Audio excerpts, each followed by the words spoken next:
todo mundo precisa de um conselheiro verdadeiro e que o cara saiba que ele não quer o seu lugar. Por exemplo, se eu receber orientação do dono da rádio, olha, é isso, isso, isso. Eu tenho que pensar, acho que o dono da montadora, o dono do banco, eu tenho que pensar, esse cara não tem o menor interesse em tomar o meu lugar. Uhum. Não tem, ele é o dono. Sim. Ou é o chefe, está muito superior a mim. Sim. Tá? Não tem. Se ele está falando isso, eu acho que é para me ajudar.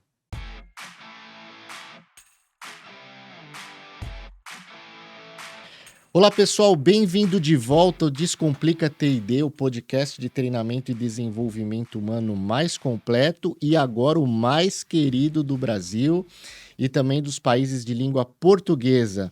Eu sou Michel Mussolini, eu agradeço a cada um de vocês que nos acessaram para ouvir e, conforme diz a nossa máxima, ouvindo, refletir e se desenvolver.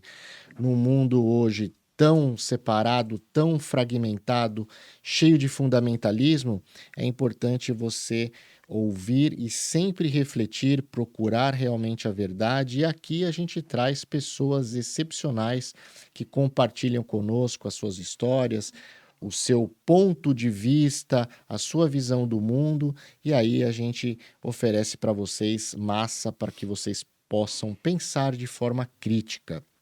Você aí que nos ouve toda semana, esses 60 minutos, investe no seu desenvolvimento pessoal e profissional, seja no carro, no transporte público, na bicicleta, cozinhando, na academia, passeando com o cachorro.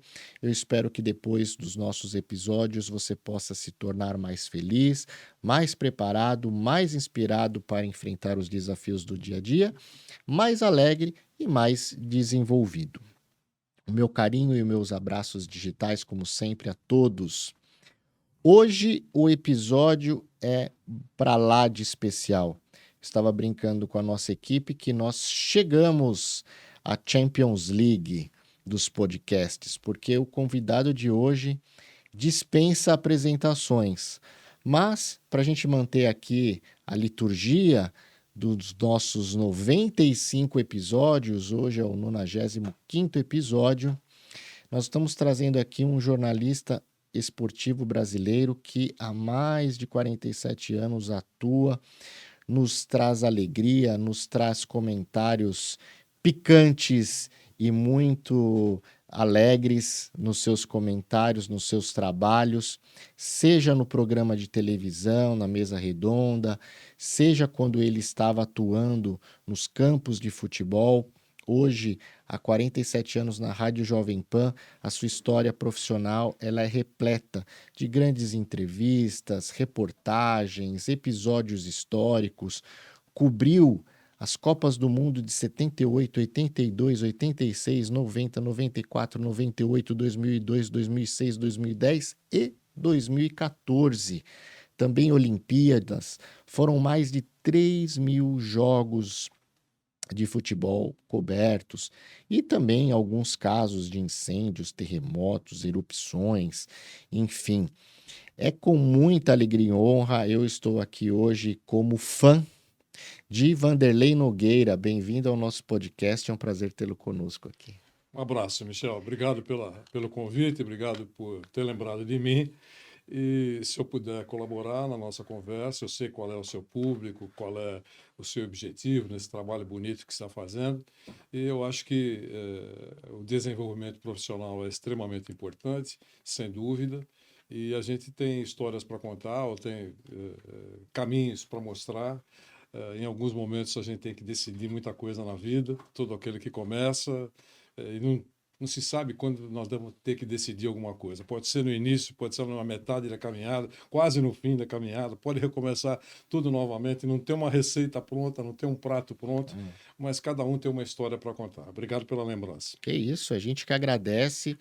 Hoje a nossa temática, né? Até para a gente fazer jus aí a essas 5 décadas, né, de trabalho profissional, a temática da resiliência como um fator chave, como uma habilidade chave para alcançar o sucesso profissional. Então vamos começar com o que a gente estava conversando um pouquinho antes do episódio de hoje, sobre uma decisão que você teve que fazer na sua carreira, de dois caminhos diferentes e por que você tomou essa decisão. Compartilha conosco essa história que eu acho que para começar vai ser legal. Michel, eu comecei muito cedo a trabalhar, né? Muito cedo. Eu sou filho único e naquela época eu não precisava trabalhar, mas eu achava muito interessante o que o pessoal fazia. O pessoal trabalhava para ganhar dinheiro, né? E eu queria saber como é que é esse negócio de trabalhar para ganhar dinheiro. Alguns ganham, outros não ganham, né? Mas ganham muito, ganham pouco. Mas como é que era? Eu era garoto. Vou te contar a idade, eu vou ser sucinto, mas só para você sentir o início, né? Quem nos acompanha. Com 8 anos de idade, eu peguei eu falei, quer saber? Eu vou fazer um negocinho aí, sem ninguém saber, para ganhar uma graninha. Eu arranjei uma caixinha lá, porque eu via que engraxate ganhava dinheiro, né? Eu achava que era um sucesso, cara. Eu ia para a escola e tal, mas eu via que esses caras ganham dinheiro, né? Como é que é isso, né?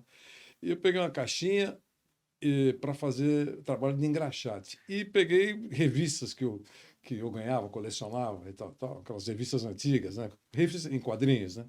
E ninguém viu em casa, coloquei embaixo do braço e fui para a primeira esquina. E fiquei na esquina, longe da minha rua, para ninguém ver, só para ver como é que é. Na esquina, coloquei a caixinha lá, revistinha no chão, mais 10 minutos depois, sem cliente nenhum, né, passou meu tio. Fui pego em flagrante. Acabou a minha carreira de engraxate e de vendedor de revistas em quadrinhos.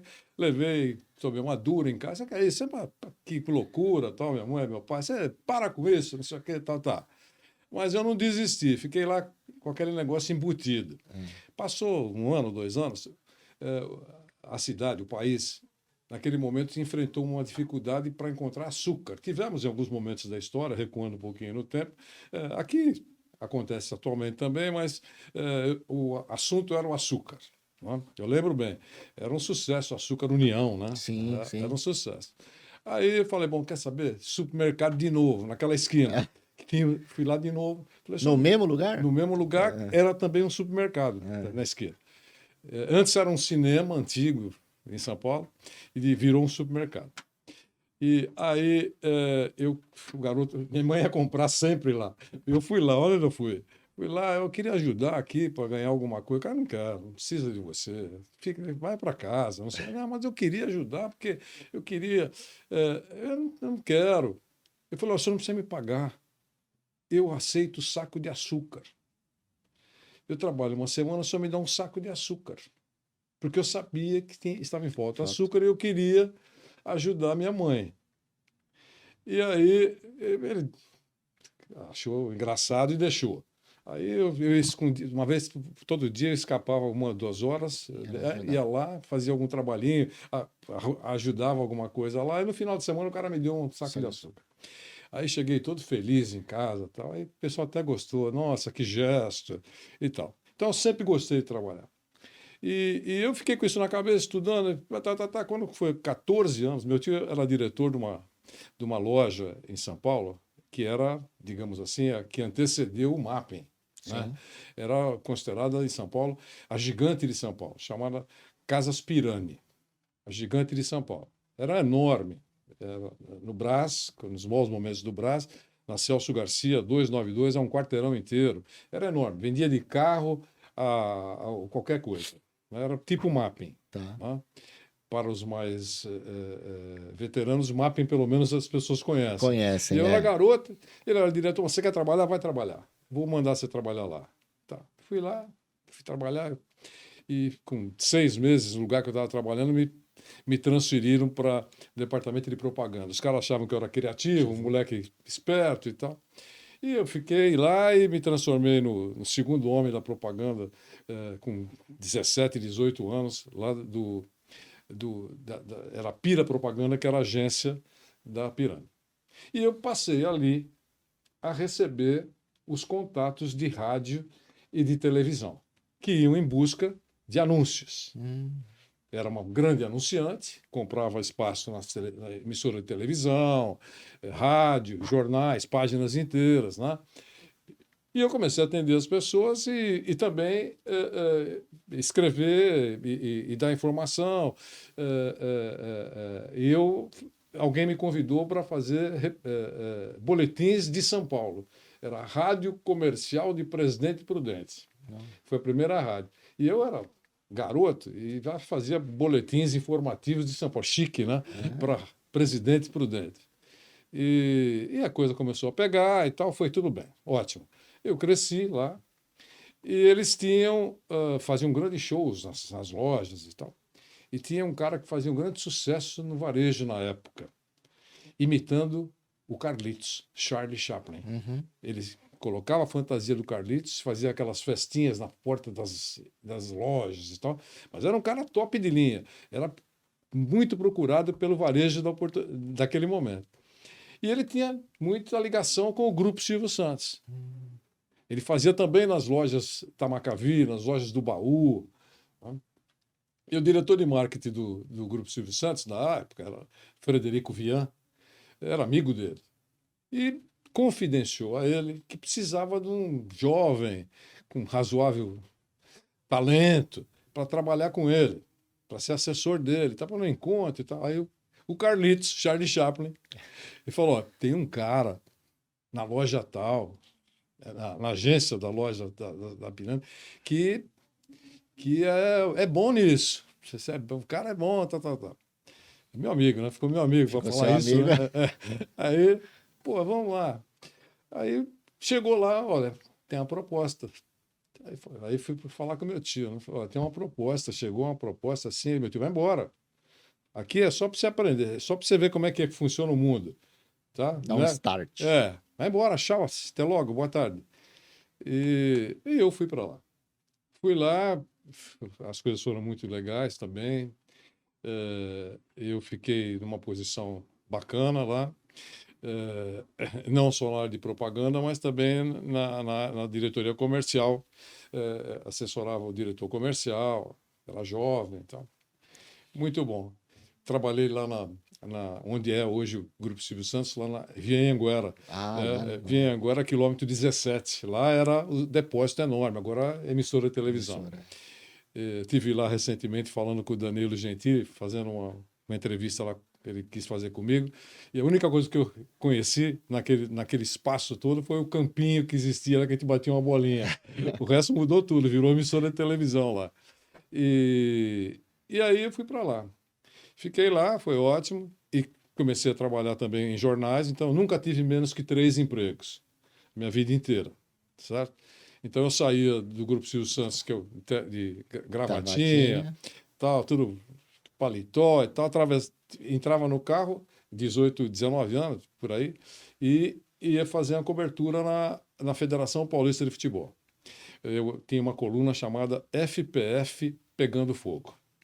Você tem uma ideia, era uma coluna diária que sobre a federação, tinha uma caricatura minha cabeluda, parecia Jesus Cristo e tal. Eu tinha cabelo, viu? Eu também já cheguei a ter cabelo. Então as pessoas nunca teve. Casei igual com Jesus Cristo. E aí saía de lá 6 horas, 6 e pouquinho, atravessava a rua, era na Brigadeiro Luiz Antônio.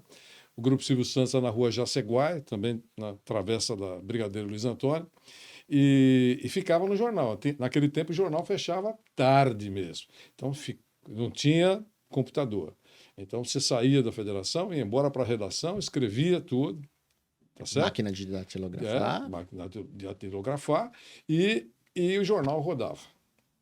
Então, era um negócio fascinante, porque, imagine, isso é impensável hoje, né? Todo dia, na federação, no final da tarde, estavam, por exemplo, vou simplificar, os presidentes dos grandes clubes. Então, você cruzava lá com o Vicente Mateus, com o presidente do Santos, com o presidente do Palmeiras, com o presidente do São Paulo, eles iam no final da tarde lá. E também os principais presidentes do interior. O interior tinha um peso naquele momento. Né? Enfim, e era um inferno, a notícia transbordava todo dia, você ficava na antessala do presidente. Hoje você não passa na Marginal. Sim. Então você ficava na antessala do presidente. Era mais acessível, né? É, excessivo, notícia toda hora. E outra coisa, no mesmo elevador entrava o presidente e o árbitro que ia pitar o jogo, ou que já pitou e fez um erro. Um erro. Então era fantástico, imagine, hoje não existe isso. Né? É.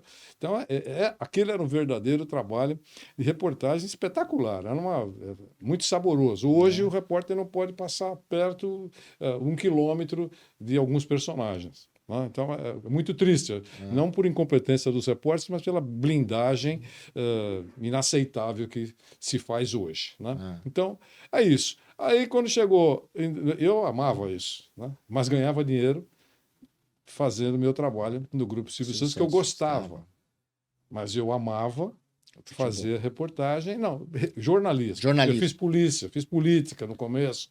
Eu era um moleque que vivi nisso. Eu nasci pensando nisso. Meu pai ouvia o jornal falado na rádio e eu ficava sentado ouvindo. Então, o seu negócio era jornalismo. Jornalismo. Né? Então, mas e futebol entrou na minha vida, assim, quase que naturalmente, mas também é jornalismo, né? E aí, tanto é que você citou aí na abertura as coberturas que eu fiz. Eu fiz enterro, fiz 30 anos na Reia Carnaval, 30 anos na Reia São Silvestre,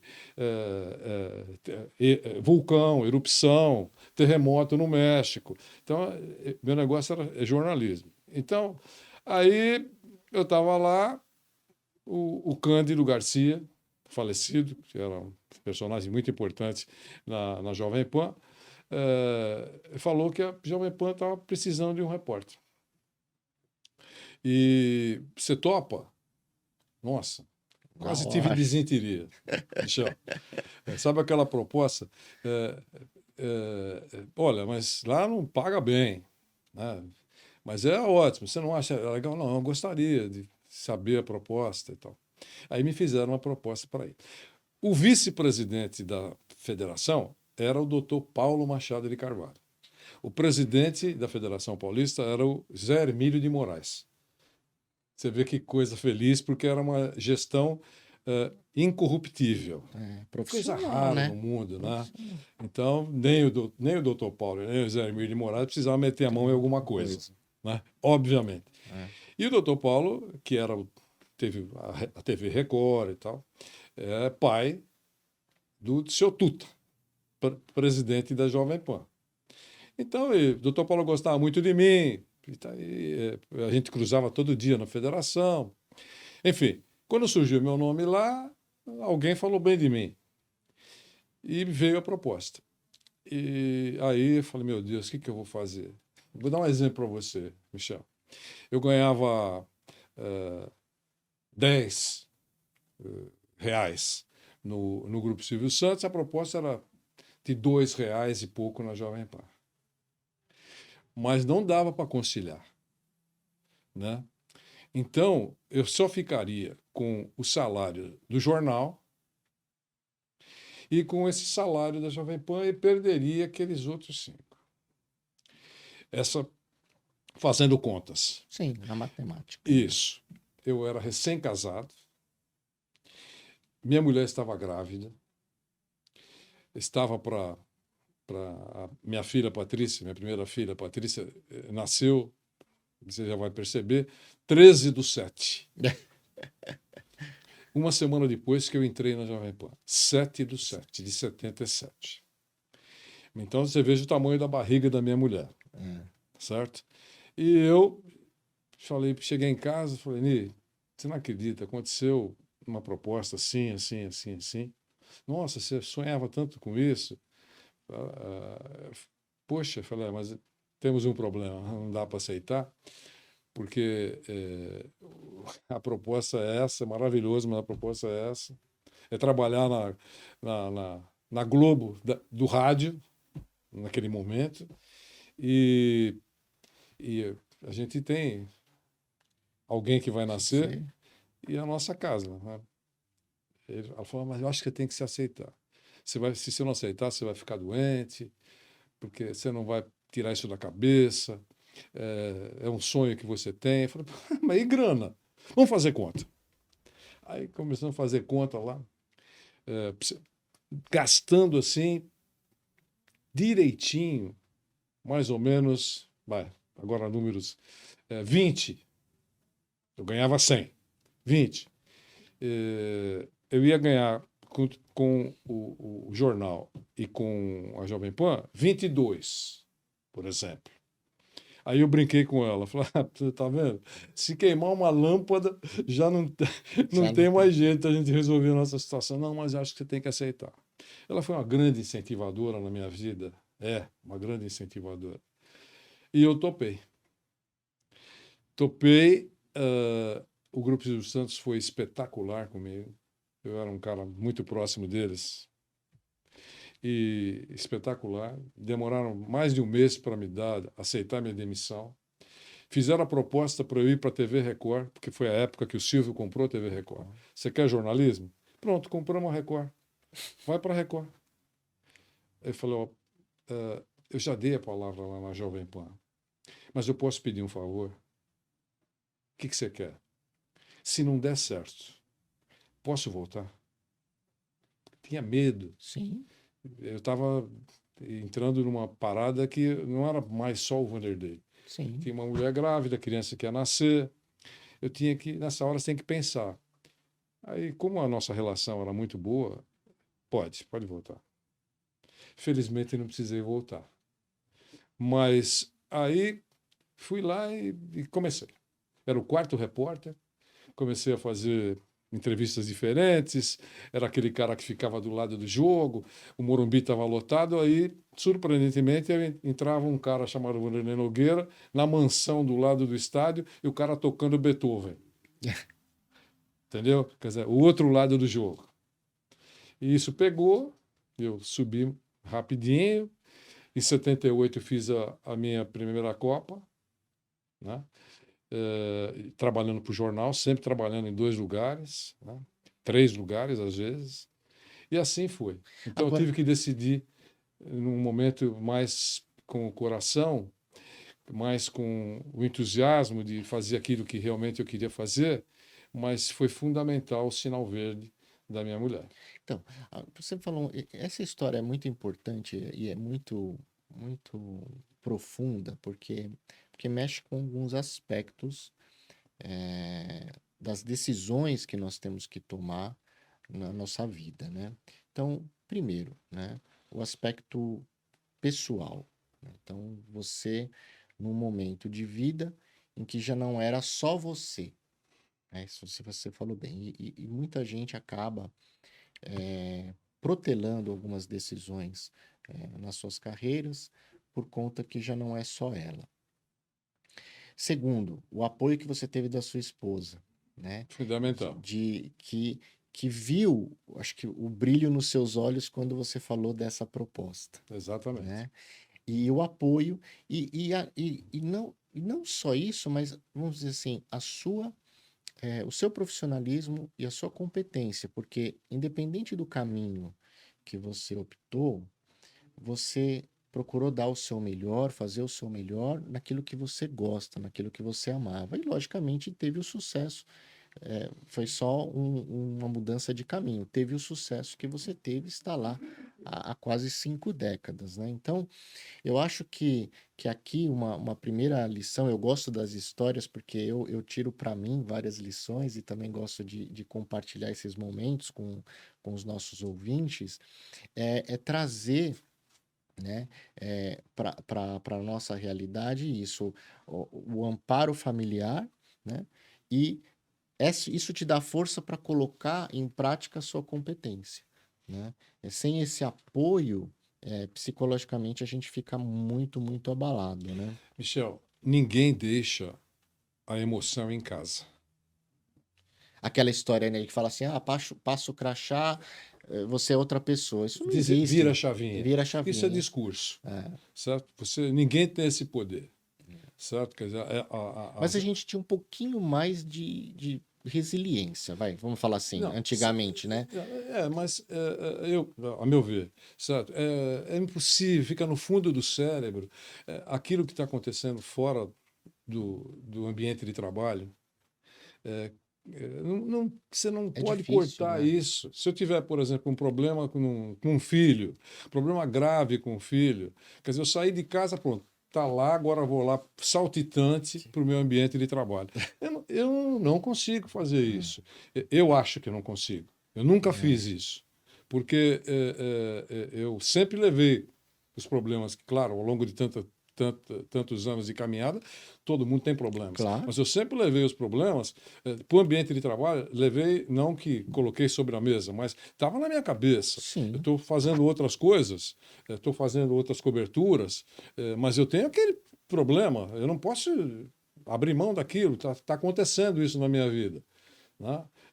Claro, você tem que equilibrar pratos, Sim. evidentemente. Né? Tem que fazer de tudo para isso não atingir o seu rendimento profissional. Sim. Né? Mas é difícil, Sim. sabe? Nós não somos uma máquina, desliga essa chavinha e liga a outra. Isso vale, por isso que o esporte é extremamente importante. Certo? Mas esse tem que entrar em campo e fazer tudo. Se esse cara tiver um pipinaço fora do campo, eu não estou falando essas bobagens que eles costumam fazer. Sim, não é isso, é alguma coisa séria. O cara não pode separar. Ele pode ter muito esforço. Naquele momento ele está focado, tentando fazer melhor o seu trabalho em qualquer atividade, qualquer modalidade esportiva, em qualquer função, gerente de banco, CEO de multinacional. Eu não acredito nisso, de que se tiver um problema sério ou uma carga pesada de problemas, essa pessoa deixa a emoção e o problema do lado externo, passou o crachá, é ambiente profissional. Ele pode atuar como profissional, mas no fundo da cabeça dele, ele continua carregando o problema. Aquilo tá, é no fígado, é no estômago, é na cabeça, na garganta, alguma coisa ele está levando. Eu sempre entendi dessa maneira. E por isso que, no mínimo, ninguém nasceu para ficar sozinho, ninguém nasceu para viver sozinho.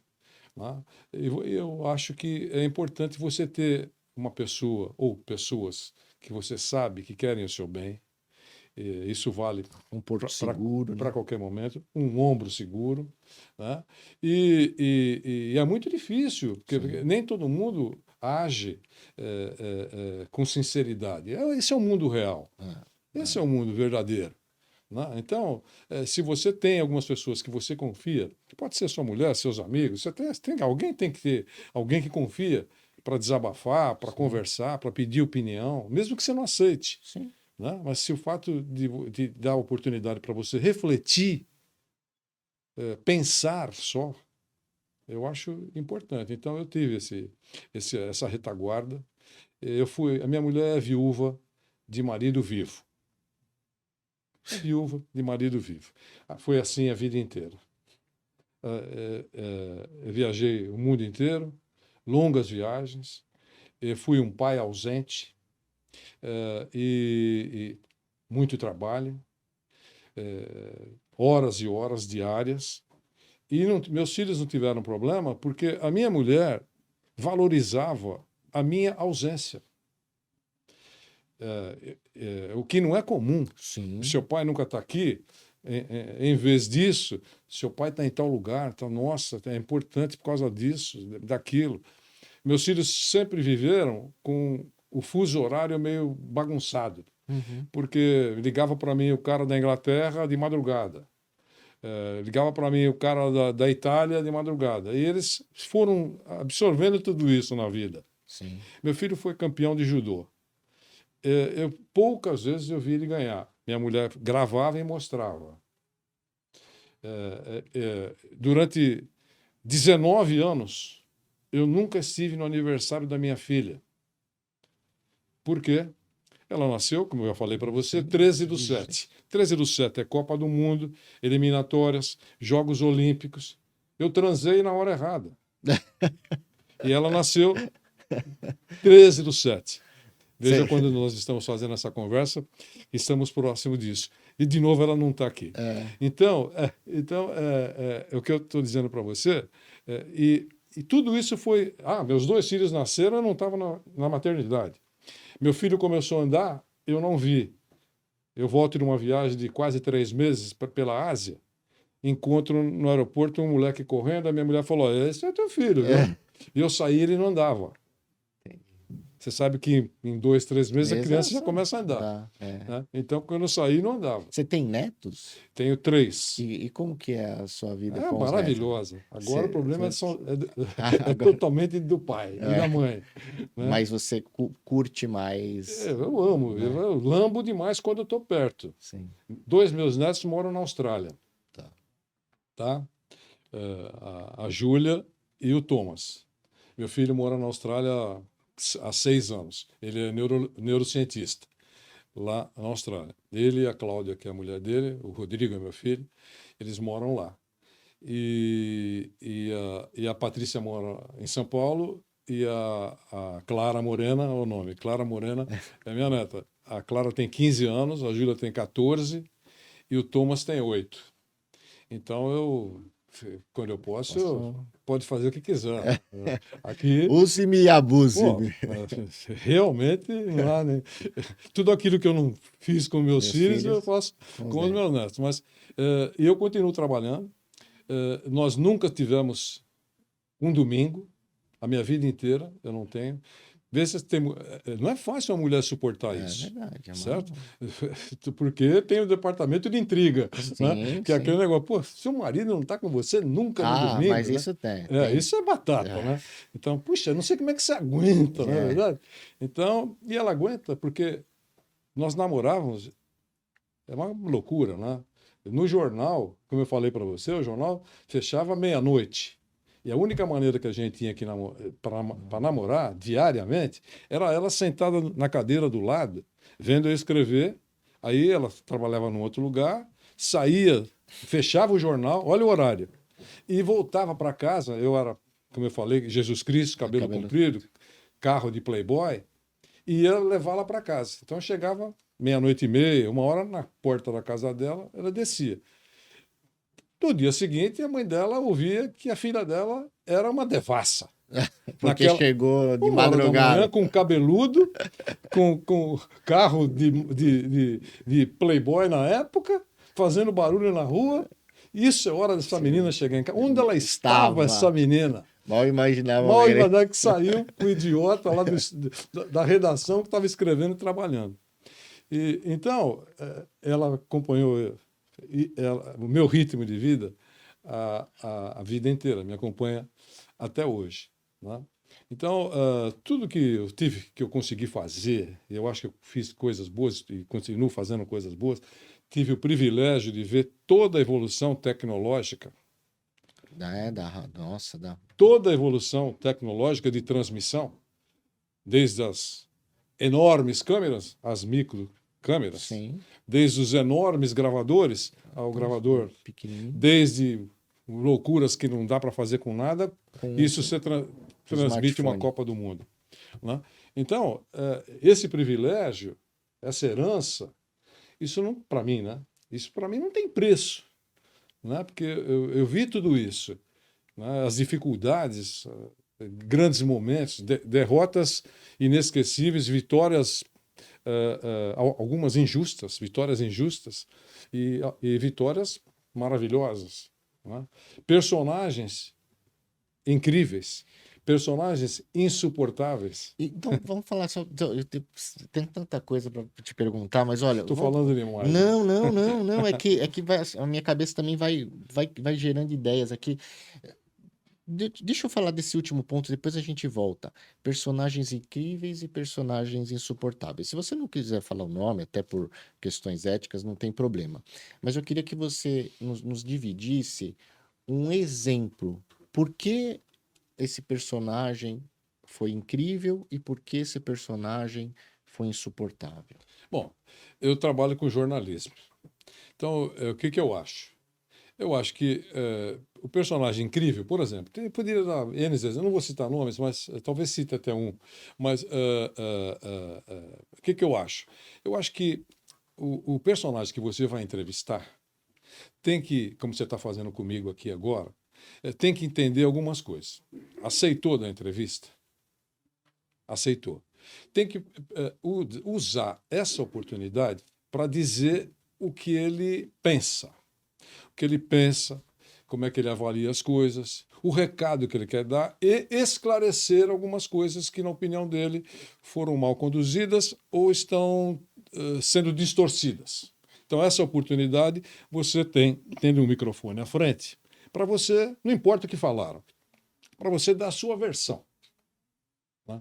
Quando o personagem não entende isso, né? Então eu acho que é um personagem insuportável.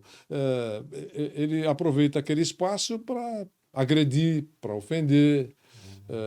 Então eu acho que tem. Eu vou contar um exemplo. Eu até tinha uma ótima relação com ele, mas como entrevistado, em alguns momentos ele era insuportável. Eu disse isso para ele no ar, imagina, né? Você talvez não lembre. Eurico Miranda. Opa, eu acho que eu lembro. Foi o senhor, você já faleceu, né? É. Eu estou falando porque ele sabe onde estiver que eu e ele fizemos grandes entrevistas e ele era mala demais. Mas era uma ótima entrevista porque era impactante. Sim. Mas aí nós convidamos ele para fazer um programa na TV Record, que eu apresentava, chamado Esporte Record. Era uma entrevista, como você está fazendo comigo aqui. E ele veio do Rio de Janeiro. E ele, sempre que podia, detonava São Paulo. Né? E era muito engraçado. Mas dessa vez, ele desceu e chegou na televisão. E olha, desembarquei agora. A Record era do lado do aeroporto de Congonhas. Né? Então, ele, 2 minutos, estava dentro da televisão. Falou, desembarquei agora, de costas no avião. Desembarquei de costas, porque eu já queria voltar. Acho que é insuportável essa cidade. Assim, antes de começar a gravação. Ô, louco, que legal.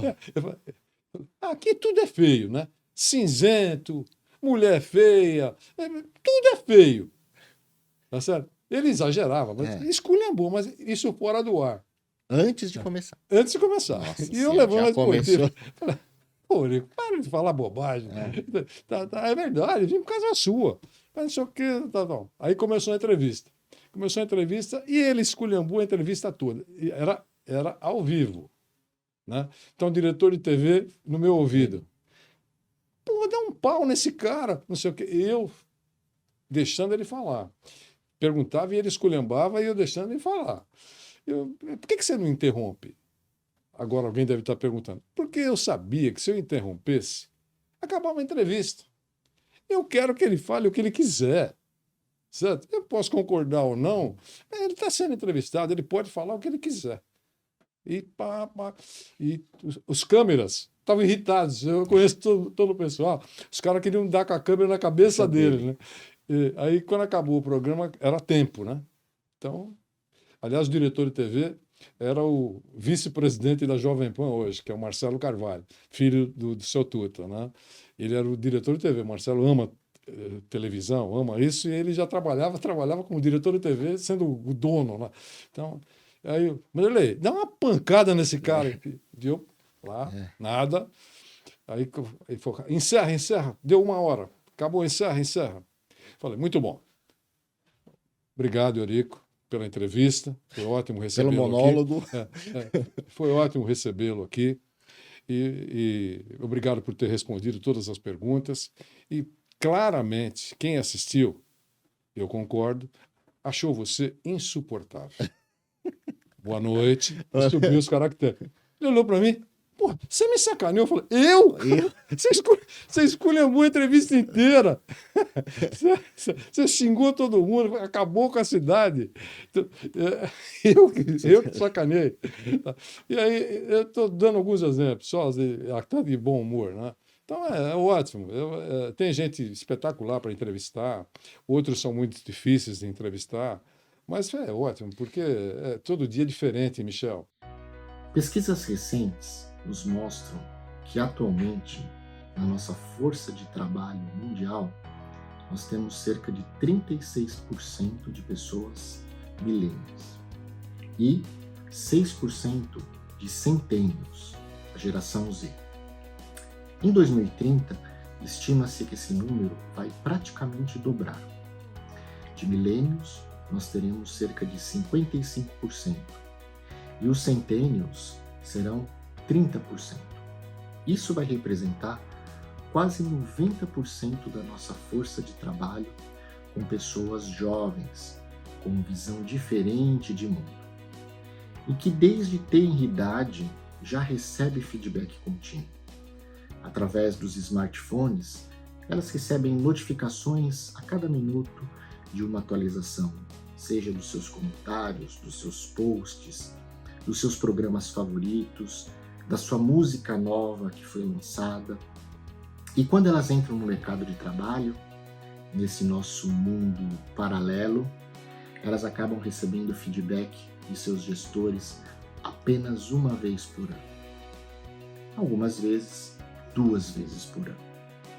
E muitas vezes sem o detalhamento correto. Porque como nós vamos lembrar de tudo o que aconteceu durante o ano? Pois é, então desta maneira nós estamos lançando a nova versão do Performance 6, com a funcionalidade do gerenciamento contínuo de desempenho, que é uma somatória do feedback contínuo que já existia na nossa plataforma com as avaliações de competência e resultado, que poderão agora ser feitas durante os one-on-ones. Além de tudo isso, será possível também mudar as metas e indicadores se isso for necessário, porque no mundo atualizado, digital, dinâmico que nós vivemos, muitas vezes será necessário que a gente mude a nossa rota. Fora tudo isso, se houver uma necessidade de criar um plano de desenvolvimento individual, a nossa plataforma conta com um módulo de aprendizado completo que abraça e abarca todas as funcionalidades do modelo 70-20-10.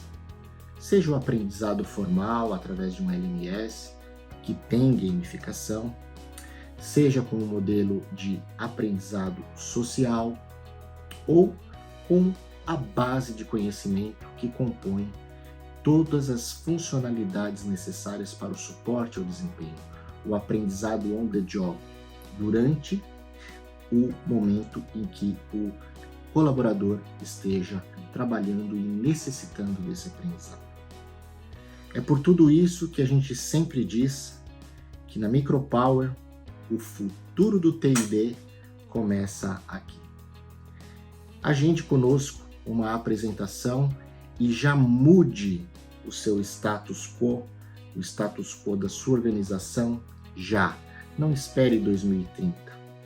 Vamos agir de forma proativa e preventiva para que a gente possa desenvolver os nossos talentos.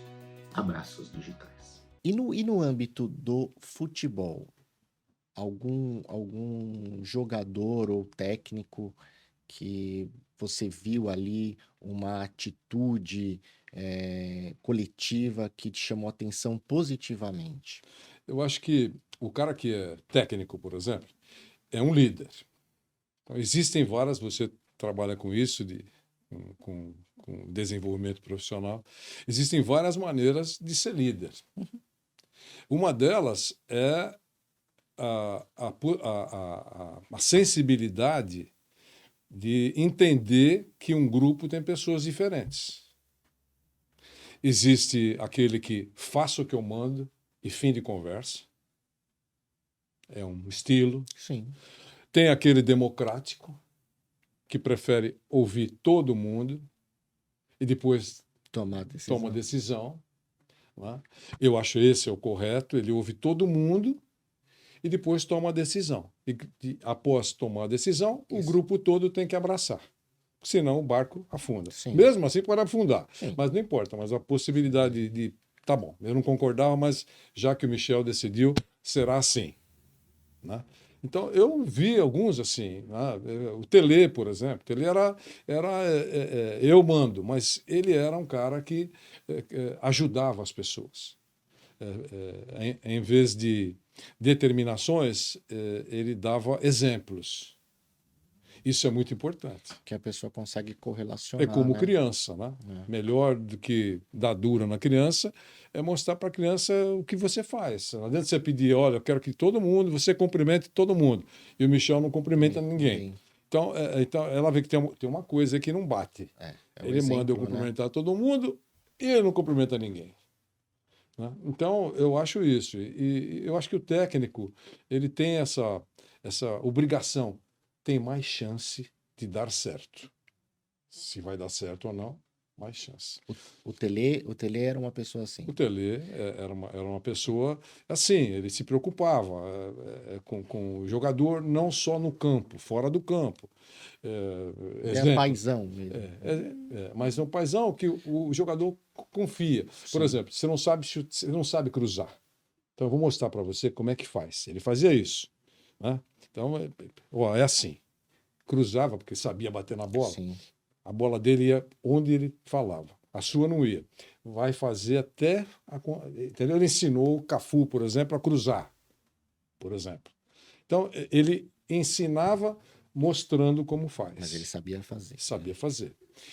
E, além disso, se preocupava com aquilo que o jogador fazia. Muitos se preocupam hoje também, mas eu estou dizendo que muita gente entende que é intrometer-se na vida particular.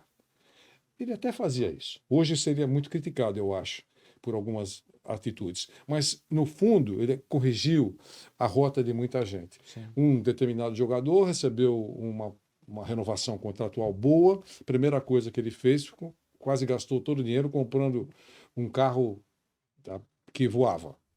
Tá certo? Ele descobriu, encontrou o cara no estacionamento do clube e disse: esse carro é seu? É, professor. Assim, então tá legal. Enquanto você não vender, eu não vou colocar você no time. Ah, mas tá dado o recado. Você não tem, a sua mãe não tem casa própria, que eu sei. Tá? Você pegou dinheiro e comprou. Isso por quê? E foi isso. O cara levou 2 meses para vender o carro que tinha comprado. E aí eu vendi o carro. Tá bom, volta para o time. Era um titular. Uhum.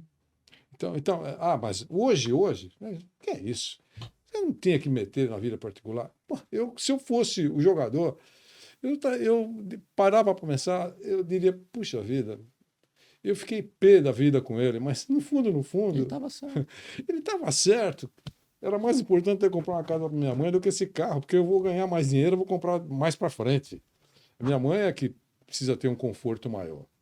Então, eu acho que essas coisas são muito importantes. Por isso que eu falo, não é só o campo, não é só a modalidade, não é só a trave na ginástica rítmica, não é só no basquete. Tem alguém por trás. E todo mundo precisa de um conselheiro verdadeiro. E que o cara saiba que ele não quer o seu lugar. Por exemplo, se eu receber orientação do dono da rádio, olha, é isso. Eu tenho que pensar, acho que o dono da montadora, o dono do banco, eu tenho que pensar, esse cara não tem o menor interesse em tomar o meu lugar. Uhum. Não tem, ele é o dono. Sim. Ou é o chefe, está muito superior a mim. Tá? Não tem. Se ele está falando isso, eu acho que é para me ajudar. Sim. Porque se eu tiver sucesso, o sucesso é dele, da empresa dele. Mas todos ganham, né? É o conjunto da obra. Eu sempre entendi assim. Eu fui inúmeras vezes, nossa, e sou até hoje, inúmeras vezes orientado a não repetir uma bobagem. Sim. Inúmeras vezes, numa transmissão, tudo ao vivo, improviso puro, em algum momento você escorrega mesmo. Né? Escorrega falando de menos ou falando demais. Né? E se você tem uma pessoa dessa que chama você no dia seguinte, isso vale para qualquer segmento. Claro, com certeza. É uma pessoa dessa que fala para você, você não acha que você ultrapassou o limite ontem, naquele momento, assim. Pensa e depois me fala. O que você acha? Isso aconteceu inúmeras vezes. E são nesses momentos que a gente aprende, né? Muito. E que a gente evolui. Você só fazendo uma pincelada aqui, você abordou 3 itens importantes para qualquer profissão. Do exemplo do Tele, a gente tem ali as 2 pernas que eu realmente comento com a turma, que te leva para a escada do crescimento profissional e pessoal. Você tem o resultado, que está muito ligado à capacidade de fazer, o hard skill. Então, o Tele, como líder, sabia fazer e ensinava a saber fazer. Então, desenvolvia o hard skill no jogador. E a outra perna, que é a perna do comportamento, da atitude, do saber ser, que o pessoal chama de soft skill, né? Então, ele tinha essa maneira de também desenvolver o soft skill. Em ambos, o que nós temos em comum? O feedback. O feedback é importante e as pessoas, logicamente, existem formas e formas de dar o feedback, formas e formas de saber falar com o outro e individualizar o feedback, porque cada pessoa também compreende e entende de uma forma diferente, mas o feedback é fundamental, né? E só para te trazer alguns números, né? Num congresso que a gente participou de RH nos Estados Unidos, mais de 90% dos entrevistados gostam e querem feedback e avaliação de desempenho, mas mais de 94% não gostam do seu processo de feedback e de avaliação de Como é desempenho. feito, né? Como é feito, Como é feito. né? Porque, no fundo, o ser humano, independentemente da geração, É sensível. é sensível e quer ser reconhecido e quer ser valorizado e Respeitado. quer ser respeitado, né? E quer saber o que o outro acha de si, né? Mas tem tudo uma forma, né? Tem tudo um critério, tem tudo uma maneira, né? E a confiança, E a né, confiança. se o conselho vem de você, que eu acredito, que eu sei que você quer o meu bem, que você quer corrigir para eu ficar melhor, claro, você recebe de uma maneira. Agora, se eu não confio em você, isso... Sim. Tudo bem, eu vou ouvir, você é meu chefe, essa Tá. coisa toda, mas eu fico sempre com o pé atrás. Então, é isso, essa vendagem de confiança que o líder tem que fazer é extremamente importante. Sim. Né? E a preocupação, quando você vê que o cara se preocupa. Posso dar mais um exemplo para você? Com certeza. Eu cheguei um dia e passei na portaria e a recepcionista falou, olha, o seu tuta está esperando você. Ele falou que quando você chegasse, fosse a sala dele. Presta atenção nisso. Eu acho muito interessante essa história. Aí eu falei, o senhor está me chamando? Tô, senta aí. É o seguinte, eu queria fazer um programa à noite de esportes. Eu falei, nós temos um programa. Não é bom. O programa não tem cara, palavras dele, não tem cara, cada dia é um que apresenta. Então, entra e sai no estúdio. Não tem uma identidade. Não tem uma identidade, entra e sai, vem por obrigação de cumprir escala, faz o programa e tal. Eu fiquei sem graça de falar que eu concordava, mas eu falei, e aí? Eu quero fazer um programa ao vivo, de 2 horas, diário, ao vivo, não apresentando, tudo ao vivo, entrevistas e personagens, tudo ao vivo, 2 horas. Quero acordar o rádio de São Paulo. Que era tudo gravado, o pessoal soltava gravado, né? Passava a Voz do Brasil, solta e acabou, certo? Quero acordar o rádio de São Paulo. E eu, legal, né, seu Tito? Legal. E daí? Quero que você apresente. Nossa, quando ele falou aquilo, eu falei assim, passou aquele filminho secreto no teu cérebro. Puxa vida, um programa meu de 2 horas na Jovem Pan, ao vivo, a toda noite, das 8 às 10. Puxa vida, quando eu fui falar, nossa, que maravilha, não responda. vai para casa e fala de novo a minha mulher. Vai para casa e fala para sua mulher o seguinte: recebi uma proposta para fazer um programa assim, assim, assim. Mas o seu Tuta disse o seguinte: nunca mais você vai receber alguém em casa para jantar. Nunca mais você vai sair com a sua mulher para jantar. Você tem um agravante. Você trabalha todo final de semana. Então será de segunda a segunda. Acabou a sua noite. Sua mulher não vai poder sair para lugares mais que precisem da sua presença. Enfim, a sua vida vai mudar totalmente mais uma vez. Mas tem uma coisa. Se você aceitar, será um sucesso. Michel, o programa ficou 30 anos no ar. Foi um sucesso. Só mudou porque chegou a televisão, o grupo teve que mudar a programação. Sim. Então chegou até 30 anos no ar. Cheguei em casa e, de novo, aconteceu isso. Ai, que legal. Falei, o senhor Tuta mandou um recado. Antes de eu falar, sim. Vai lá e pergunta para a Nilde. Fala tudo o que eu falei. Isso que eu acabei de dizer aqui. Ela falou, é verdade, né? Eu falei, é verdade. Ela falou, aceita. Aceita. Vai ser bom, eu ouço aqui. Aí, dia seguinte, seu Tuta, eu quero fazer. Tá bom. Falou com ela? Falei. Eu não quero divórcio. Não quero provocar separação. Falei, eu sei que o senhor pensou nisso. Eu falei com ela, ela concordou. E toquei 30 anos no ar. E foi exatamente isso. Então, se eu não pergunto... Claro.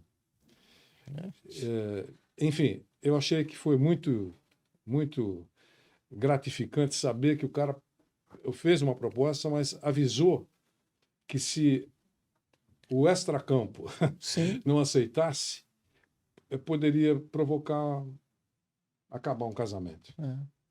Então, eu achei assim espetacular. Aí o cara desse dá um conselho para você, você acredita nele, não? Lógico, né? É isso. É lógico, né? E é o exemplo, né? É o exemplo, é a prática, né? É a prática, né? E a confiança é muito nisso, né? No que você vê de atitude da pessoa, né? Deixa eu virar um pouquinho a chave, porque eu tenho algumas curiosidades aqui para perguntar.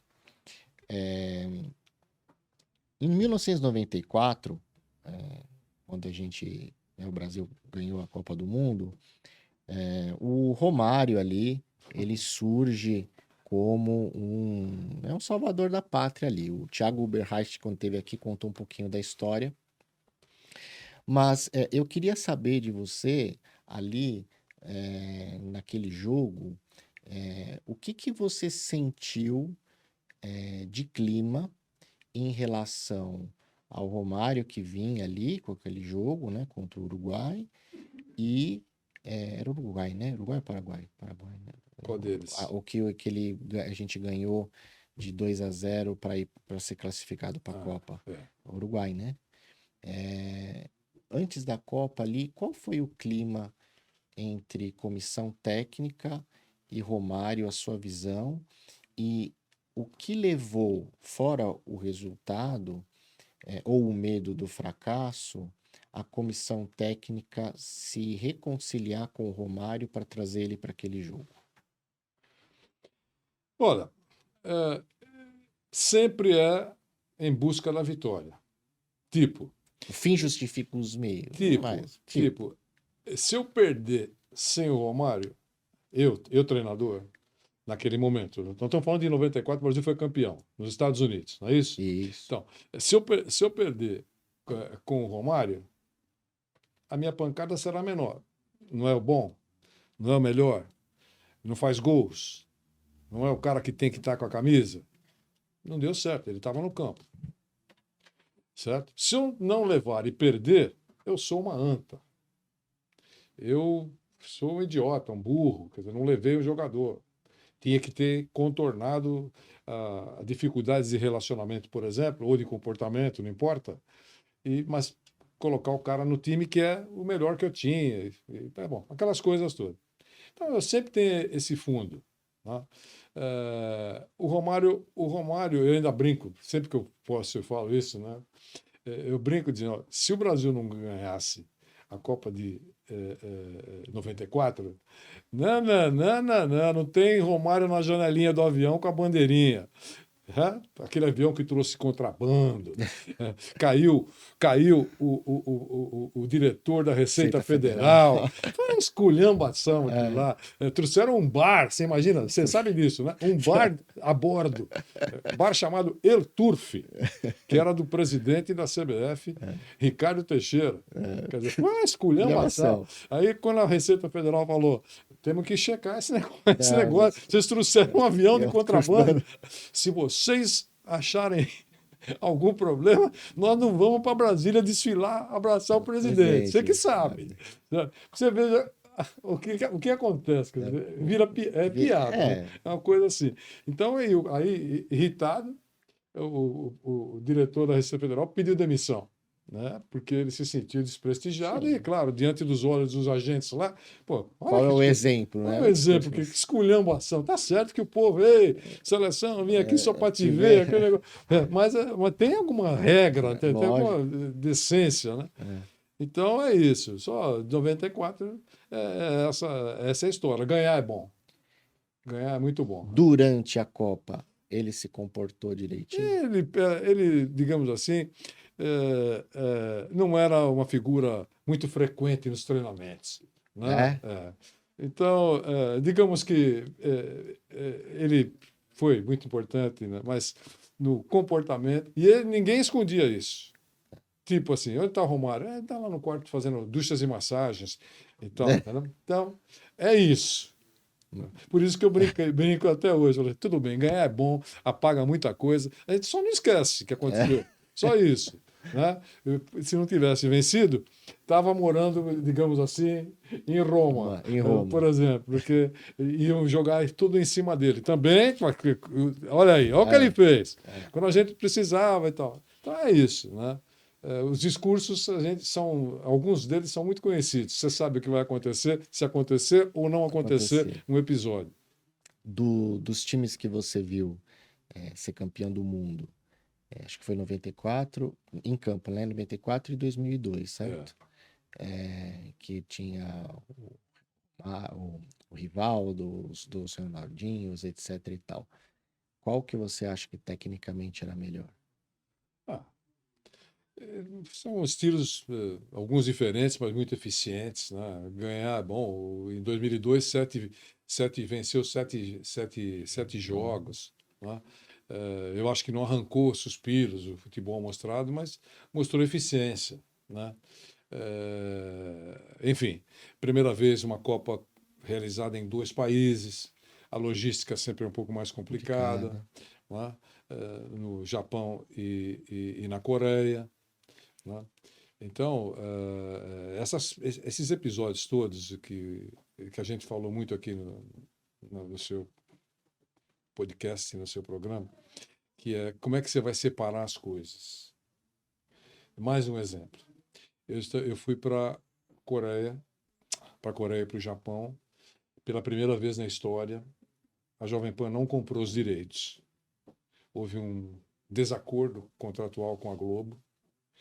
Então, a única grande emissora que não comprou foi a Jovem Pan. E porque houve uma rota de colisão. Por exemplo, foram 16 emissoras no Brasil que compraram os direitos de transmissão da Copa de 2002, menos a Jovem Pan. Eu fui para o Rio de Janeiro, na reunião com a Globo e as outras emissoras, e aí a Globo colocou um preço em cima da mesa. E todo mundo saiu de lá para consultar as suas diretorias, como é que vai fazer, se aceita a proposta, não aceita, tal. Todas aceitaram. Quando eu cheguei em São Paulo, o Sr. Tuta avaliou o preço, era muito dinheiro para todo mundo, né? Sim. Mas ele fez uma colocação. Vanderlei, fuso horário, meio-dia aqui, meia-noite no Japão e na Coreia. Então, alguns jogos serão em horários muito diferentes. Será que eles não fazem um desconto? O que é verdade, Sim. levando em conta que o cara às 3 da manhã, por exemplo, de cueca, ele acorda para assistir o jogo de alguma seleção, ele vai ligar a televisão, dificilmente vai ligar o rádio naquele Sim, momento. sim. Né? Só se for um apaixonado, porque tem gente que até hoje gosta de ouvir, né? acompanhar as duas coisas. Mas, então, não dá para fazer um precinho melhor? Eu voltei, levei a proposta. Não, não dá. É pegar ou largar. Olha, essa foi a resposta. Ele, acho que estava numa noite um pouco irritada. Tá bom, então não vamos fazer a Copa. Foi uma coisa estrondosa, né? A Jovem Pan não vai fazer a Copa. Primeira vez na história, né? Não vai fazer. Só o dono pode tomar essas atitudes, você sabe. Sim, Diretor não pode. Não. Diretor remunerado não tem Essa autonomia suficiente. suficiente para tomar uma atitude dessa. Né? Dono pode. É o dono, né? Então, não vamos fazer. Tem certeza? O senhor tem certeza? Não vamos fazer. Transpirou lá, nossa, vai cair o prédio. Meu Deus, não vamos fazer a Copa. Né? No dia seguinte, cheguei, ó, o Instituto mandou você ir na sala. Eu falei, já chegou? Já chegou. Eu falei, já sei, ele desistiu. Né? Torcendo para que ele tivesse desistido. Naquele momento, tem que dar acordo. Né? Então, entrei, você me chamou, já sei, o senhor vamos fazer. Não vamos fazer. Mas o que vamos fazer? Eu parei assim, não tinha resposta naquela hora. Aí ele, sempre muito criativo, né? Quer dizer, a família, né? Porque eles nasceram nisso, né? O seu Tuta, hoje o Tutinha e o Marcelo Carvalho, que comandam o grupo todo, né? Então, ele falou, quem que ele não está levando para essa Copa? Eu falei, Romário. Ele falou, contrata o Romário. Como contrata o Romário? Contrata o Romário. Vamos fazer o seguinte. Olha a cabeça do homem. Vamos fazer o seguinte. Nós vamos, essa sala, tem uma sala grande lá do lado, de reunião. Montar essa sala aí, encher de microfones, telão. Nós não podemos transmitir, né? O jogo. Não tem problema. Vamos colocar a equipe toda em torno da mesa e vamos falar no ar o seguinte. Ouvinte, assista a Globo, mas ouça a Jovem Pan. Eu olhei para ele e falei assim, você vai fazer isso? Vou. Contrata o Romário para ser nosso comentarista. Aí eu falei assim, bom, já que o senhor está delirando, deixa eu só tentar dar uma produzida aí. Já que o senhor vai contratar o Romário, por que o senhor não contrata um time inteiro? Quem? Aí, na época, eu comecei a dar o nome dos caras importantes no futebol naquele momento. Vanderlei Luxemburgo. Estou falando de 2002. Vanderlei Luxemburgo. O melhor preparador físico que tinha na época, Moraci Santana. Olha o nome que eu estou dando. Árbitro que estava por cima, porque pela maluquice, Roberto Godoy, que é capitão do Tri, Carlos Alberto Torres. Bom, Parreira, Zagallo. Já que é para loucura, eu vou para loucura. 11 nomes. Ele falou, contrata todos. Eu falei, como contrata todos? Eu falei brincando, mas contrata todos. Vamos colocar todos, todo mundo. Quem não puder estar presente, tenta na hora, ao vivo, não sei o que lá. Pô, você tem... Posso fazer isso? Falou, pode fazer. Bom, contratamos todos. Tem anúncio, viu? Anúncio a página toda, né? Em nome de todos os meus companheiros que estavam na equipe. Então, e vamos fazer. O Michel nunca vendeu tanto. Não tinha mais lugar para entrar anunciante. Legal. Ele gastou a mesma coisa que pagaria os direitos para estar lá e ganhou Muito mais. mais do que ganharia se comprasse só os direitos. Eu não falei que é bom não transmitir, não é isso. Estou dizendo que foi uma jogada para quem tomou uma atitude muito de risco, que deu certo. E aí, para fechar essa história, que eu achei espetacular até hoje, ele falou: agora tem um pequeno problema. Qual é? Eu preciso de uma ponta da flecha no Japão e na Coreia. Quero que vá você. Eu olhei para ele e falei: o senhor sabe que eu vou de clandestino, né? Nós não temos credencial. Nenhum problema. Eu sei que você vai deitar e rolar. Eu falei: eu não posso ingressar no território FIFA. Não tem problema. Pode ir. Fui quase 90 dias antes para o Japão e para a Coreia. Aí comecei a me preparar, né? Sim. Porque o meu forte é o coreano do norte, não é o coreano do sul. Comecei a me preparar, onde eu vou ficar, meu Deus, a seleção vai para onde, né? E a retaguarda da rádio foi enorme, lógico. Certo? Aí embarquei sozinho, eu e Deus, sozinho para lá. Já deu errado porque eu cheguei no Japão, a conexão atrasou, perdi quando cheguei em Seul. A primeira base foi Seul, na Coreia, né? E aí foi muito engraçado tudo, porque eu fui comprar, resolvi, já que eu perdi o avião, eu vou de trem. E aí cheguei naquela mega estação de trem de Seul, né? E tudo em coreano, né? Porque o Japão tinha inglês e tal, mas lá coreano. E eu, procurando as coisas lá, vi um balcão com um banner da American Express. Aí você falou: eu falei: esses caras vendem alguma coisa, deve ser passagem, né? Fui lá, aí era passagem, tal. Tentei me comunicar com o cara, achei que me comuniquei bem. O Brasil ia para a cidade de Ulsan, é onde tem a Hyundai, a fábrica de automóveis de Hyundai, né? Então, o Brasil ia para Ulsan, foi a primeira base do Brasil lá, né? Aí tá, trem, um telão desse bonito, assim, em cada vagão, da LG, que é coreana, né? Aí eu falei: tô bem, né? Vagão vazio, eu e as malas, eu e Deus, a mala, né? E eu tá parado lá, o trem sai no pau. E não para nunca, né? Fora direto, né? Falei: pô, esse trem... Só vi a estação passar. Sabe quando passa só a luz da estação? E vai embora, né? Aí, chegando depois de muito tempo, chegou lá. Todo mundo desembarcou, abriram todas as portas, tinha pessoas nos outros vagões, desceram e era sensor, né? Então, eu era o último porque estava carregado na plataforma e a gente passava e apagava a luz. Passava e apagava a luz. Chegou na porta lá, tem um cara de terno azul e tal, luva branca, que depois eu soube era o chefe da estação. Lá todo mundo é Kim, né? Mr. Kim. É o Silva, né? É o Silva. Todo mundo é Kim. Aí eu peguei e mostrei para ele o voucher do hotel. Ele olhou. Ele fez assim. Quando ele fez assim, eu falei: ferrou. Certo? Ele olhou e tinha um mapa, né? Na porta. Aí, mímica, né? Ele mostrou que aquele negócio era aqui, Ulsan. Eu estava em Pulsan. Putz. Apenas isso. Certo? Um P. Só um Pzinho. Na madrugada em Seul, na Coreia. Nossa. Aí eu percebi e tal.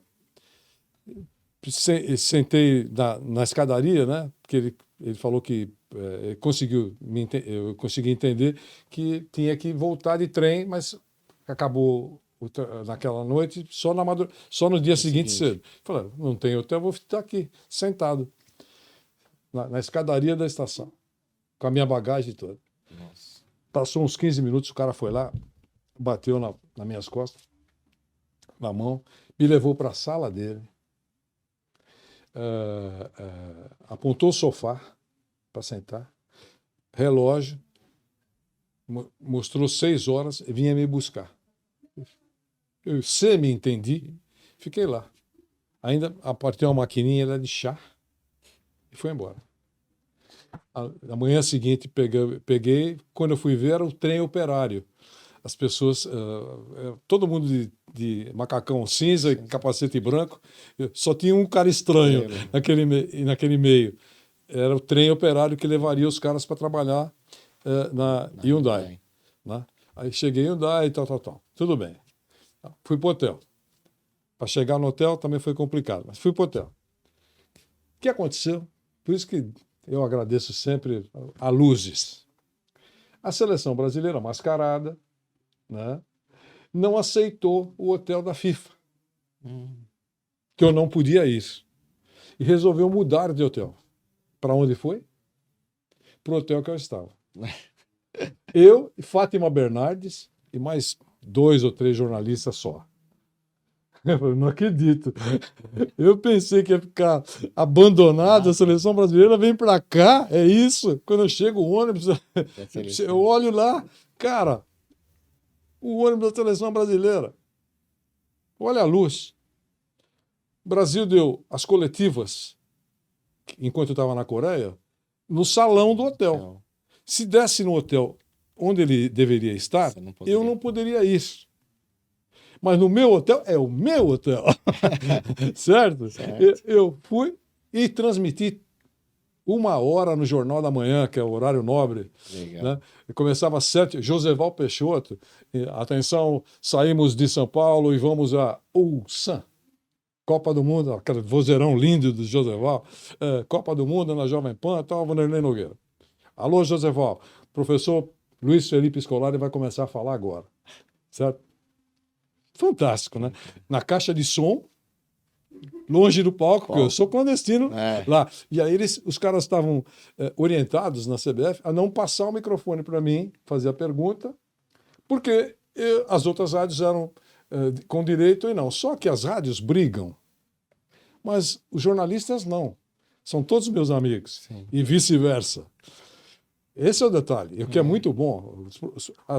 As empresas podem entrar em rota de colisão, brigam pelos seus espaços, mas as pessoas, amanhã eu estou aqui, amanhã você está lá. É assim que funciona a vida profissional, ou não é assim? Sim, assim. É assim. Aí, numa das coletivas lá, sempre começava com a Globo, que estava com 2 grandes repórteres, Tino Marcos e o Mauro Naves. Aí o assessor de imprensa agora pergunta, começava sempre com a Globo, né? Pergunta da Globo, o Mauro Naves ou o Tino. Aí, num determinado momento, os 2 fizeram isso, o Mauro e o Tino. Pegou o microfone. Obrigado, eu transfiro a minha pergunta ao Vanderlei Nogueira. Silêncio na plateia. A turma adorou, né? Aí, e agora, em 2022, completou 20 anos a conquista. O Felipão quis fazer uma entrevista com 5, dar uma entrevista da conquista do título para 5 ou 6 jornalistas que estavam lá. E aí me convidaram, e ele lembrou dessa história. Eu lembrei, falei, Felipão, você lembra que eu era um fantasma clandestino e fiz uma pergunta? Ele falou, lembro, e eu respondi, né? Falei, claro, você teve... Foi gentil. Ele falou, a turma foi legal, né? Foi legal e tal. Então, você veja, eu estou te falando tudo isso porque agora eu prometo fechar. Porque toco o telefone na madrugada, eu atendo, madrugada, lá. A minha mulher perguntando se está tudo bem. Está tudo bem, tudo bem. Ah, tá bom. Ah, só para ligar se você está bem, tá. Aí fiquei aquilo na cabeça. Passou uma meia hora, eu liguei. Liguei e atendeu uma pessoa que trabalha em casa. Aí eu falei, chama, ela não está. Onde ela foi? Não sei. Ah, é? Não sabe? Tá bom. Vai demorar para voltar? Não sei. E o Rodrigo? Também não está. Sabe onde ele foi? Não sei. Bom, aí eu fiquei assim, sem saber, tal. Liguei para o celular, não atendia. Aí depois me atendeu. Eu falei, você sumiu? Bom, se ela assumisse, também ia entender, porque eu sou um marido distante, né? Então, você assumiu. Nós tivemos um probleminha. Qual é o probleminha? Onde você está? Estou no Einstein. No Einstein? O que você tem? Eu nada. Mas fala, tá falando em código por quê?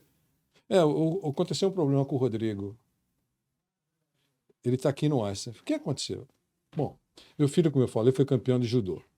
Ele teve uma queda muito forte e corria, naquele momento, o risco de ficar tetraplégico. Nossa. E ele foi para o Einstein e eles não sabiam qual seria o desdobramento e que aí não tinha mais informações. Eu desliguei o telefone, liguei para o diretor do Einstein, falei com a secretária do cara, falei, meu nome é fulano de tal, eu tô em Seul, papapá, eu quero saber informações.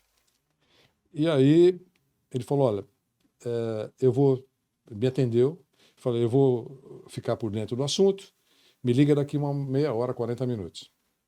Liguei, ele falou, olha, é o seguinte, ele está sendo observado agora e os médicos estão esperando que ele tenha algum tipo de reação. É isso. Por enquanto, nós não sabemos o estágio do trauma que ele tomou. E foi numa competição. Foi competente. Ele saiu de kimono para o hospital. Entendi. Aí, muito bom. Foi muito difícil, você imagine para mim. Eu estou em Seul, cobrindo a Copa do Mundo, e acontece. Dá para desligar a cabeça? É possível? Foco.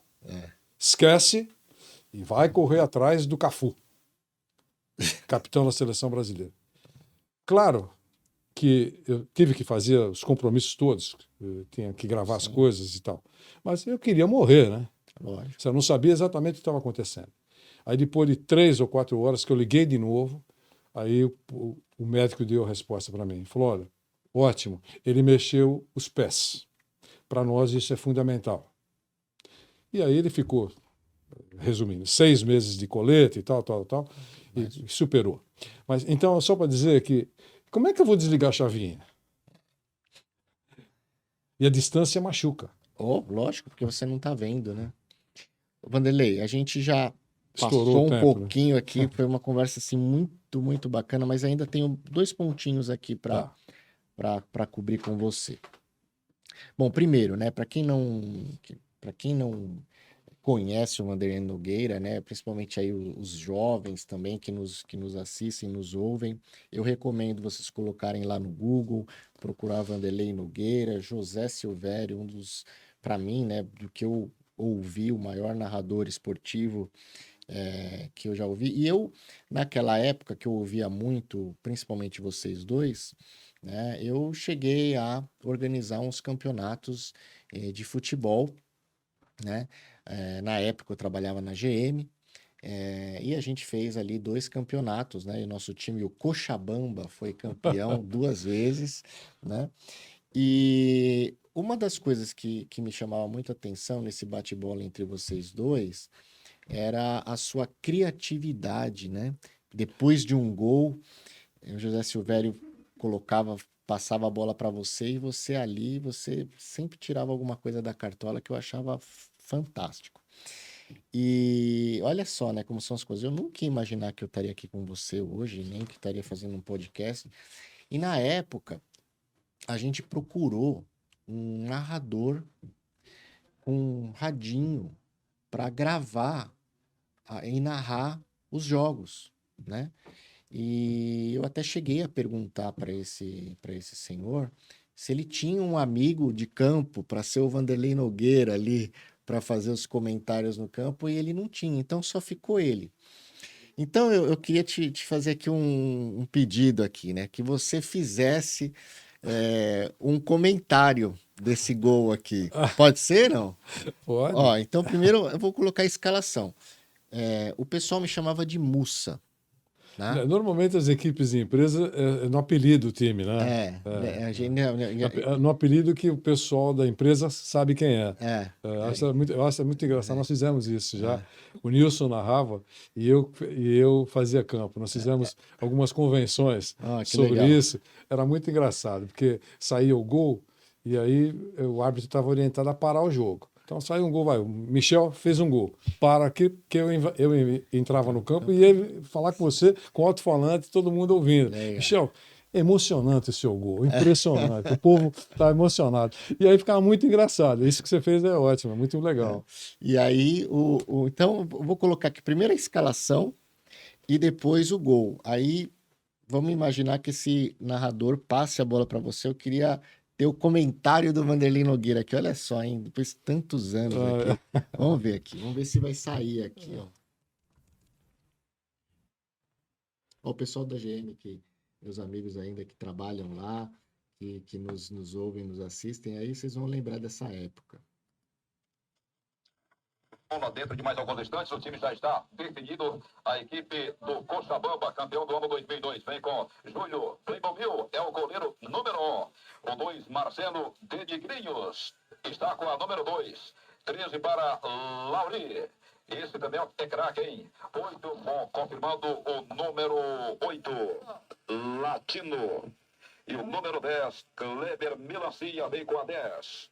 O número 9 para Marcos Bambu. Esse também é craque, hein? E o número 11, o Moça vem com a número 11. Esse desequilibra e a marca do artilheiro. No banco de reserva temos a presença do garotinho Luciano Scope. Está com a número meia dúzia. O número 7, Léo Gordo, vetado pelo departamento médico, não joga. A exemplo do Charles Rodon, também entregue ao departamento médico. E lembrando que ele está com a 3 e o 14, Rodolfo, também não joga, está entregue ao departamento médico. Então, olha, esse é o time, hein? Agora vamos lá o gol, hein?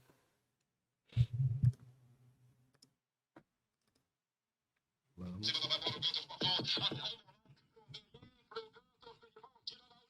Passa pelo coxa.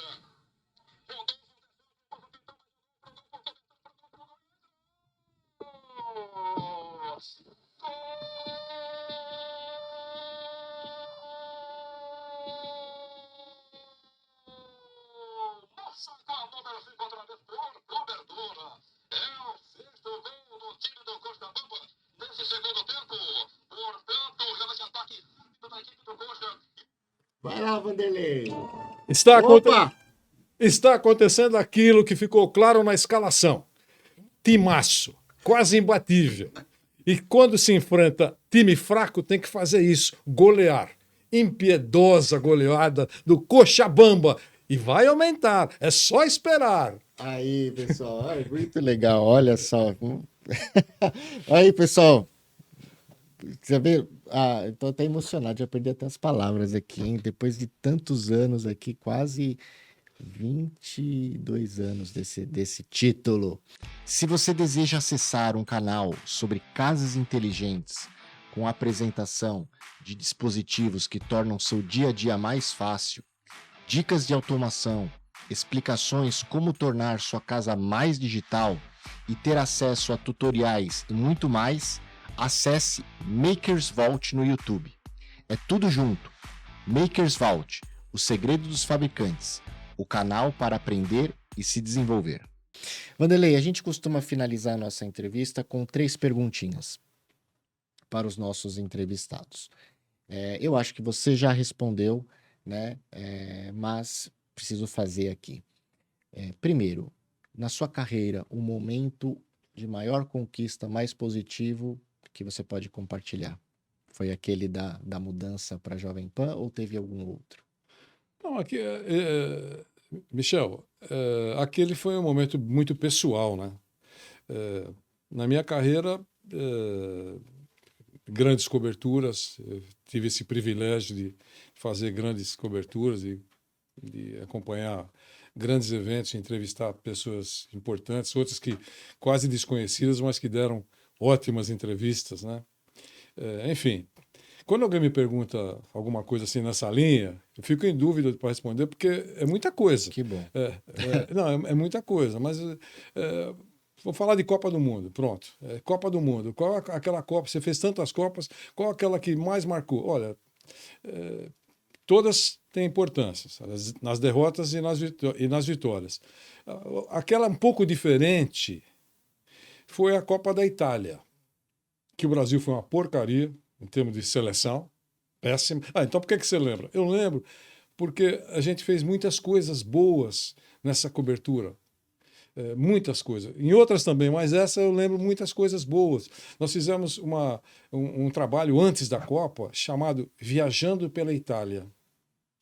Então, durante um tempão de carro, eu vim de Udine até a Ponta da Bota, entrevistando, chegando nas 13 cidades que sediaram a Copa do Mundo. Então, quem é o grande cantor de Bolonha? Na época não era muito bem conhecido aqui, agora as pessoas lembram pelo menos. Lucio Dalla, cantando aquela música maravilhosa chamada Caruso. Então, eu chegava, falava com os caras lá da cidade, comprava um LP. Nossa. LP. Vim com uma mala cheia de LPs. LP do cara da cidade, que era o Lucio Dalla, por exemplo. E trazia e trouxe a mala para a discoteca da Jovem Pan. Legal. Então, nas 13 cidades. E terminou no Vaticano. Né? Então, aquilo foi espetacular. Foi muito, muito marcante. E o surgimento que só nós transmitimos para o rádio um dia antes da Copa. O Brasil já eliminado, poucos ficaram lá, e eu fiquei porque tinha que fechar a porta do nosso escritório, lá do nosso estúdio. Foi aí que surgiu, pela primeira vez na história, os três tenores. Luciano Pavarotti, Plácido Domingo e José Carreras. Foi o show que antecedeu a final da Copa do Mundo e que eu falei, poxa, nós temos que transmitir isso. Como? De novo, clandestino, né? Como que nós vamos transmitir? Fui lá, o técnico da rádio faleceu, chamado Bento de Oliveira. Falei, Bento, vamos tentar transmitir isso. Aí fomos lá no Teatro Termas de Caracalla, em Roma, histórico. Vamos ficar num cantinho lá, vamos explicar para o cara que somos do Brasil, queria mostrar a música, não é imagem, é só música e tal. Os caras ficaram com dó, esse cara está me pedindo para transmitir, ficamos de novo perto do som lá e me deram um programa. Luciano Pavarotti vai cantar Nessun Dorma, por exemplo. E aí começamos a transmitir para o Brasil de noite. Né? Era uma coisa assim espetacular. E aí quem ouviu, quem ouvia, pô, esse cara tá transmitindo. E eu estava com o programa fácil, né? Não sabia de nada. Mas agora vai entrar quem aí? Esse cara é o Luciano Pavarotti, né? Tá bom. Então, lá no pezinho lá. Falei, e atenção agora para o Brasil, Luciano Pavarotti cantando Nessun Dorma. E aí a orquestra. E eu falei, meu Deus do céu, quem está ouvindo, eu estou junto com o maestro. Né? A coisa espetacular. Então, como é que. Isso para mim foi assim. Espetacular. Achei ótimo. Achei sim, uma coisa simples na execução, mas o objetivo, o impacto foi muito legal para quem fez. Né? Então é isso. E coisa ruim. Quando nós tivemos que transmitir a tristeza, né? A tristeza de quase não acontecer Copa no México com o terremoto que matou milhares de pessoas. A Copa quase não aconteceu no México, né? Por causa disso aí. E eu fui para lá pós o primeiro terremoto. Quando cheguei lá, estou no quarto, balança tudo de novo, né? E você passa muita coisa na cabeça. Todo mundo sabia que eu estava indo para essa, digamos assim, essa área de risco. De novo, minha mulher, os filhos e tal.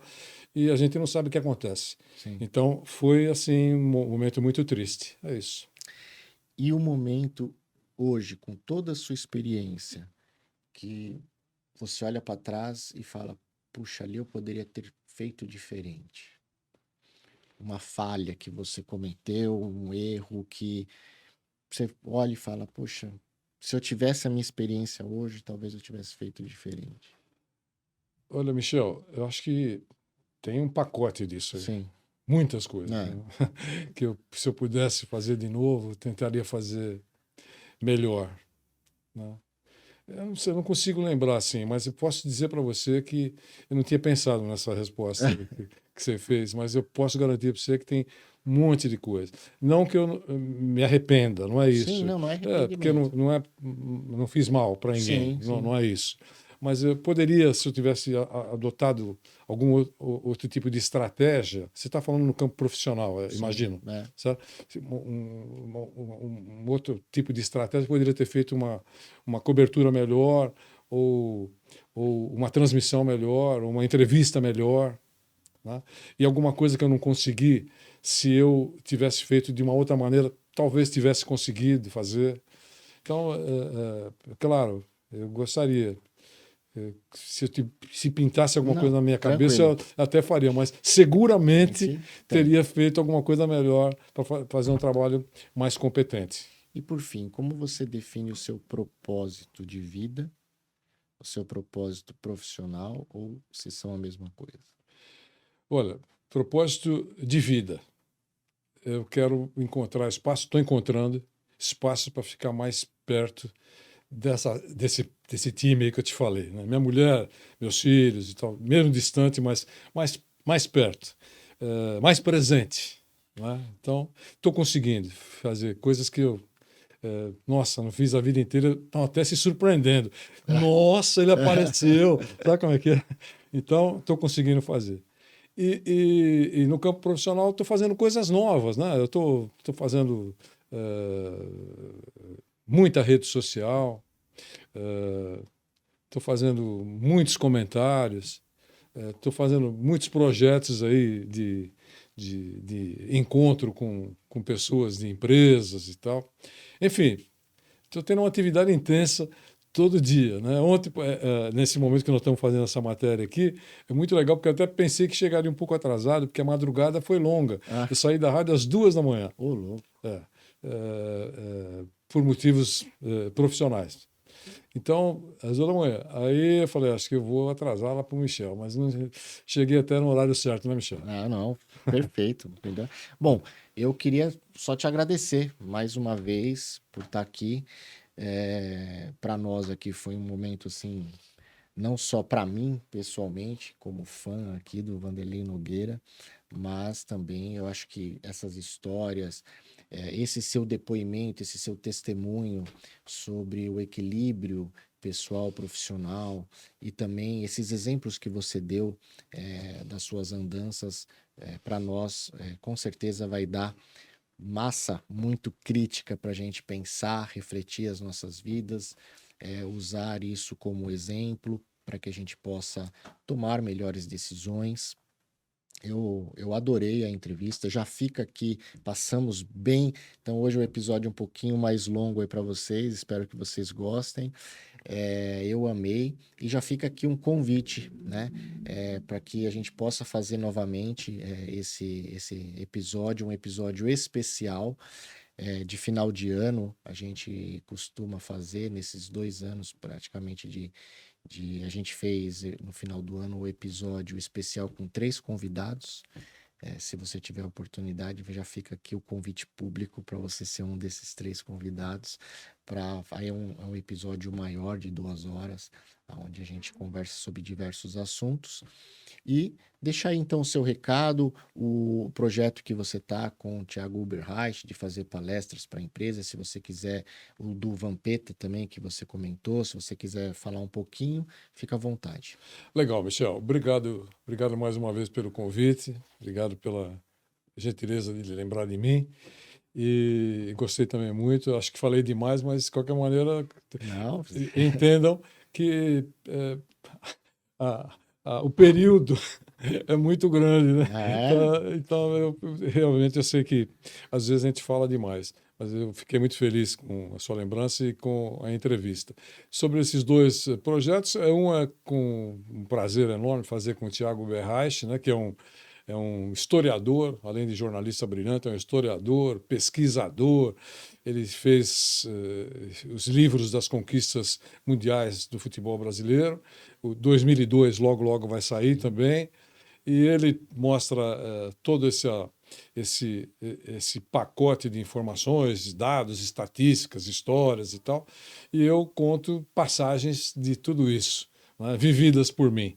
Então, acho que é um encontro muito legal que a gente está fazendo.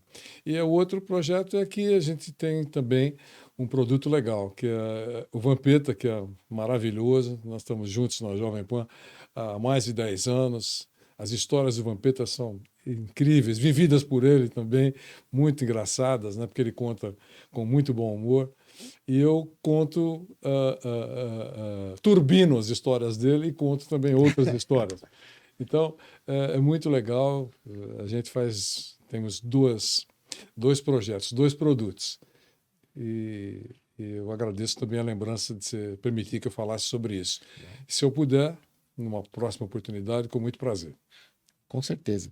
E muito obrigado a vocês que mais uma semana estão aqui conosco, ouvindo, refletindo, se desenvolvendo, ouvindo o podcast Descomplica T&D, o canal que colabora na sua evolução pessoal e profissional e também com o aumento dos níveis de maturidade em treinamento e desenvolvimento humano do mercado brasileiro.